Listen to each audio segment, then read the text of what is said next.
దేశవ్యాప్తంగా 2015 ప్రారంభం నాటికి 1401 జైళ్లున్నాయి. 3,66,781 మంది ఖైదీలున్నారు. అందులో 68% 2,54,000 మంది అండర్ ట్రయల్ ఖైదీలుగా శిక్ష అనుభవిస్తున్నారు. అంటే కోర్టులో ఇంకా తీర్పు రాకుండానే శిక్ష అనుభవిస్తున్న ఖైదీలు వీళ్ళు. కోర్టు వీళ్ళని దోషులని తీర్పు చెప్పచ్చు, నిర్దోషులని తీర్పు చెప్పచ్చు.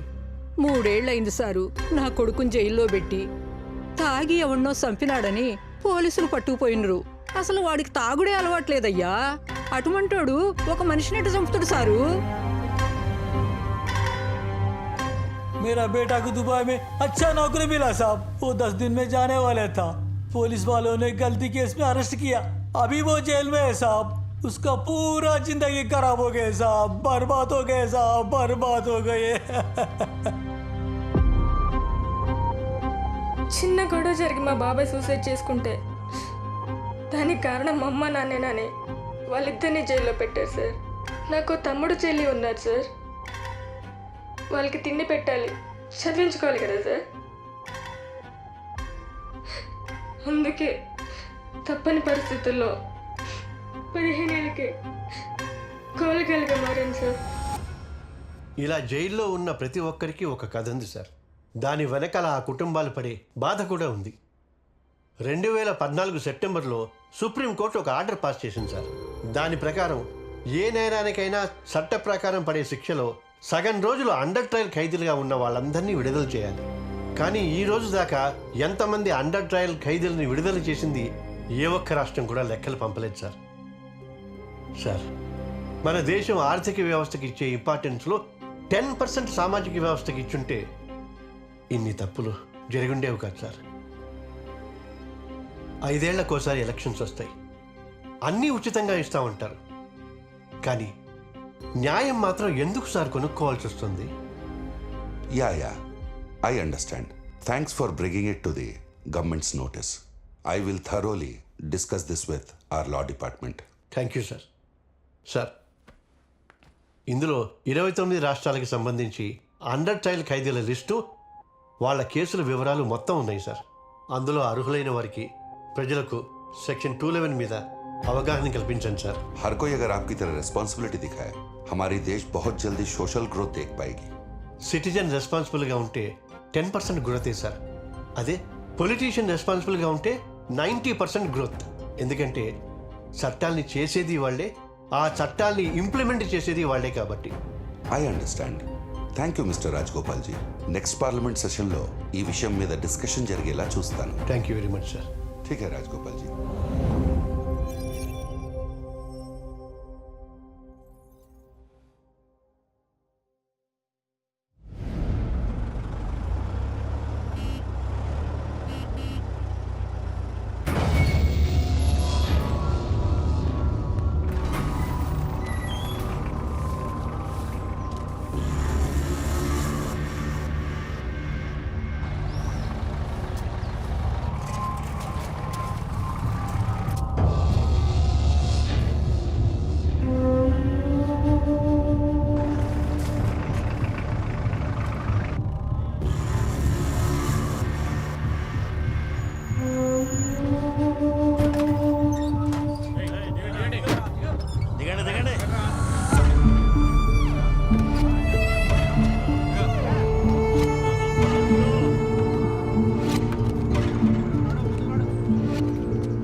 చూస్తున్నావు, లోపల పద.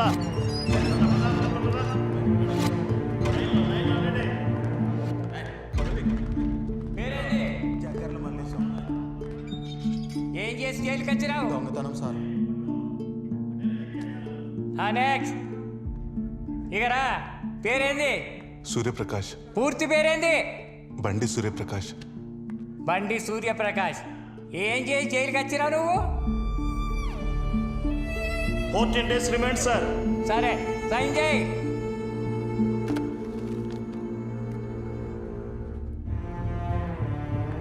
నెక్స్ట్ ఎవరు? ఇక్కడ నుంచో. పేరేంటి?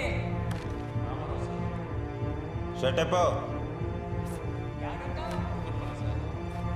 వెనక్కి తిరగు, తిరిగి వెనక్కి తిరగు. ఏ పాయింట్ కూడా ఇప్పు. పాయింట్ ఇప్పమంటే నిలబడి వస్తావేంట్రా? పాయింట్ ఇప్పు.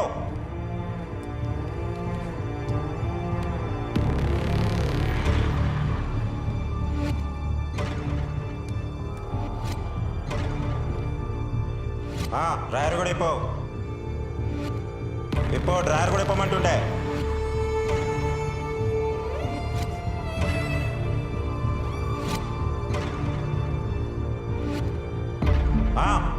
రెండు చేతులు పైకెత్తి కింద కూర్చో.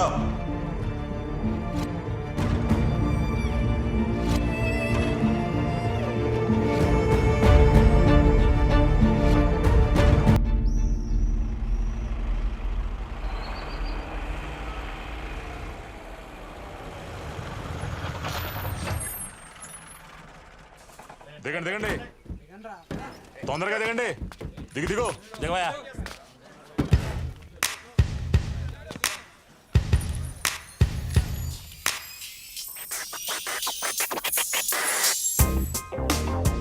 కాకా థ్యాంక్ యూ సో మచ్. పెట్టి కేసు కూడా ఇట్లా సంకెళ్ళేసి తీసుకొచ్చినావు కదా, క్యా బాత్ హే. ఇక చూడు ఈ జేబులో ఫోన్ అది, తీసి ఒక ఫోటో ఒకటి. ఫోటో దేనికిరా? దేనికా?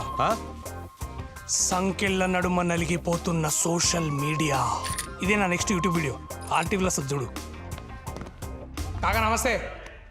నమస్తే. మళ్ళీ వచ్చిరావు నువ్వు. ఈసారి ఏం పోస్టింగ్లు పెట్టి వచ్చిరావు? ఈసారి పైన పడుకుంటేనే కిక్ వస్తుందంటున్న పూజా ప్రీత్ అగర్వాల్. వామ్మో, గంత పెద్ద హీరోయిన్ మీద పోస్టింగ్లు ఎట్లా పెట్టావు నువ్వు? నువ్వు ఆమె మేనేజర్ లెక్క గలిజిగా రియాక్ట్ అవుతున్నావు కదా. ఇక చూడు ఆమె మీద మార్కెట్లో కొత్త పార్పు కొనుక్కున్నదంట, దాని మీద వాడుకుంటే నాకు మంచిగా అనిపిస్తుందంట. అలా మా ట్విట్టర్లో పెట్టింది, నేను యూట్యూబ్లో పెట్టినా. దానికి అందరు గత్తరొచ్చి గాయగాయ నన్ను 7 రోజులు ఇంటికి పంపించారు. నీతో గమ్మత్తుకున్నది నువ్వు. ఇన్నిసార్లు చూసినా ఏం తేడా వస్తుందో నాకు అర్థం కాదన్న. ఓకేనా? ఓకే వెళ్ళు. ఏంది కొత్తగా జాయిన్ అయినావా? పెట్టి కేసిన వాళ్ళకి యూనిఫామ్ ఇయ్యారు, వానికి 2 ఏళ్ళు శిక్ష పడ్డది. పొద్దుగా 7 ఏళ్ళు వస్తారా నాయన. మీరు వెళ్ళి తొందరగా కానే ఉండే. తెలుగులో అసలు ఏ యూట్యూబ్ ఛానల్ లేదని సబ్స్క్రైబర్స్ నా ఛానల్ కూడా తెలుసా? సో అందుకని అర్జెంట్గా నువ్వు RTV యూట్యూబ్ ఛానల్కి సబ్స్క్రైబ్ చేయి. సబ్స్క్రైబ్ చేసుడే కాదు, పైన ఒక బెల్ ఐకాన్ ఉంటుంది, అది కొట్టు. అప్పుడు నీకు ఫ్రెష్ అప్డేట్స్ వస్తాయి. అర్థమవుతుందా? RTV news channel.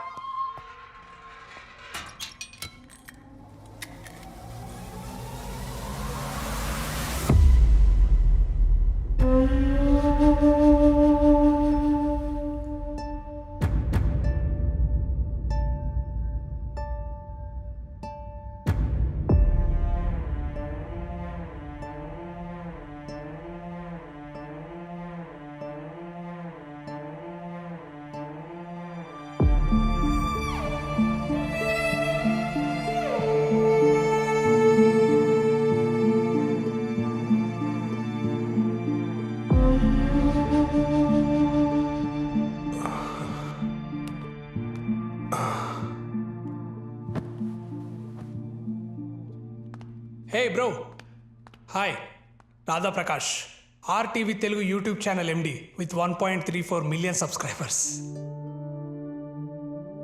Bro, hey bro, meditation సెంటర్లో డీజే పెట్టినట్టున్నది. భయ్యా మాట్లాడు, నేను మాట్లాడకుండా ఉండలేను. Oh my Pooja Preet Agarwal 7 days ఎట్లా గడవాలను ఏందో.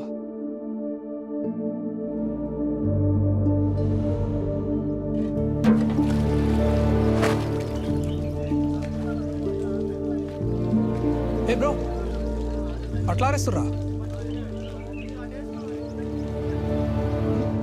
భయ్యా? భయ్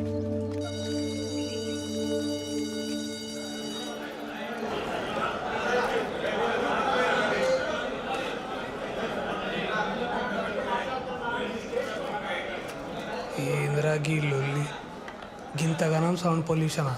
నేనే డీజే అనంటే నాకంటే ఒక్కొక్కడు తురుంఖాన్లు ఉన్నారు ఇలా.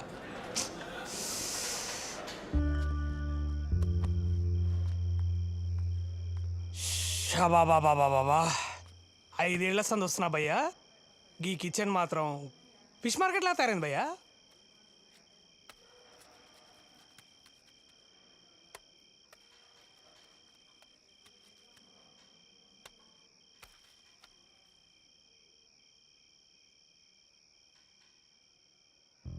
అమ్మా నాన్న భయ్య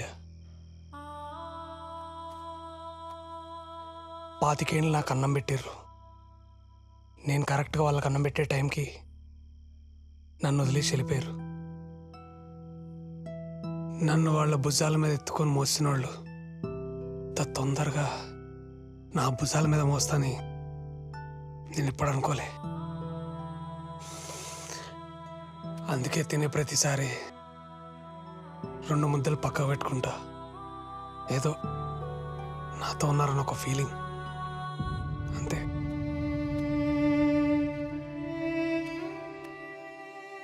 కానీ ఈ దునియాలో నిష్కల్మషంగా ప్రేమ ఉందంటే అది మన నాన్నదే భయ్యా.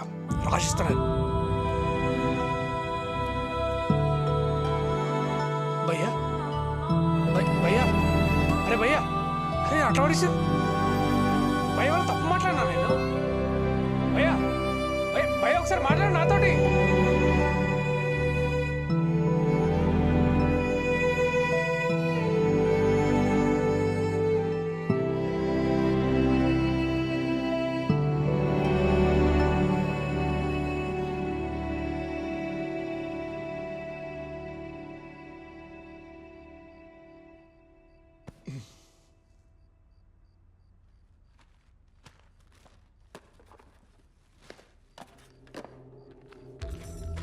రమా, బాబు పడుకున్నాడా? అవునండి. లిస్ట్లో సరుకులన్నీ తెచ్చారు, మేము అందుబాటులో తెచ్చుకోలేదేంటండి? ఇక నుండి మందు సిగరెట్ మానేస్తున్నాను. బాబుని కాన్వెంట్లో వేశాం కదా, ఆ డబ్బులు వాడి అవసరాలకు వాడు. నిజమేనండి. అయితే నాకు కూడా ఈ fair and lovely Pond's powder ఇవన్నీ కొనకండి. నానా, ఈ ఒక్క ముద్ద తిని సైకిల్ తొక్కరా. నాకు వద్దమ్మా. ఏమండి మీరేనా చెప్పండి. రే నాన్న, అమ్మ చెప్తుంది కదరా, వచ్చి తినేళ్ళు. నాకు వద్దు. రా నానా. జాగ్రత్త చెప్పు. అలాగే నాన్న. జాగ్రత్త, పడిపోతావు. పడిపోతారా నానా? నాన్న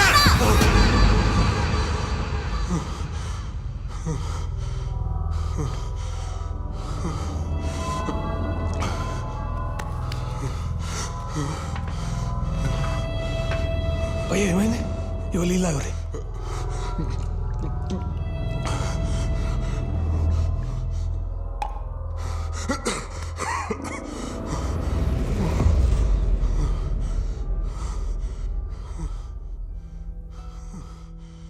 ఎందుకు భయ్య గొంతు గోడల్ని కట్టేస్తావు? ఏడైనా మంట మండితే వాటిని ఆర్పనికి దేవుడు మనకి నీళ్ళు ఇచ్చిండు. అదే మంట మన గుండెల్లో మండితే వాటిని ఆర్పనికి కన్నీళ్ళు ఇచ్చిండు. 5 ఏళ్ల సంధి కంటి కడికొచ్చి కన్నీళ్ళు ఆపుతున్నావు అంటే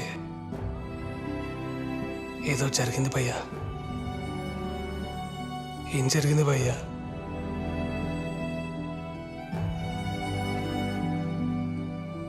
అమ్మా నాన్న ఏమన్నా